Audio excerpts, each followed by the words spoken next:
Le président américain Donald Trump a répété, avec des tons sévères, les critiques récentes à l'encontre de son homologue russe, Vladimir Poutine, accusant ce dernier de « jouer avec le feu » en ce qui concerne les récentes actions militaires en Ukraine et sa position agressive sur la scène internationale.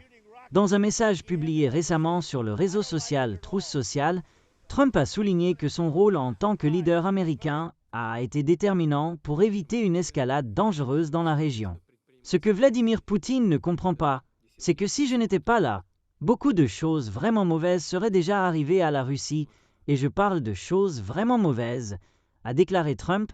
laissant entendre que sa présence sur la scène politique internationale a freiné des développements potentiellement catastrophiques. Au cours du week-end, l'ancien président Trump a décrit Poutine comme un dirigeant qui est complètement devenu fou,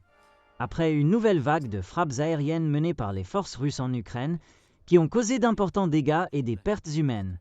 Il a ajouté qu'il envisage la possibilité d'imposer un nouveau paquet de sanctions économiques sévères contre Moscou, comme un moyen d'arrêter l'agression russe et de renforcer la pression internationale sur le Kremlin. En réponse à ces déclarations, le Kremlin a réagi vivement, accusant Trump d'une surcharge émotionnelle et d'une approche irresponsable des questions de sécurité mondiale.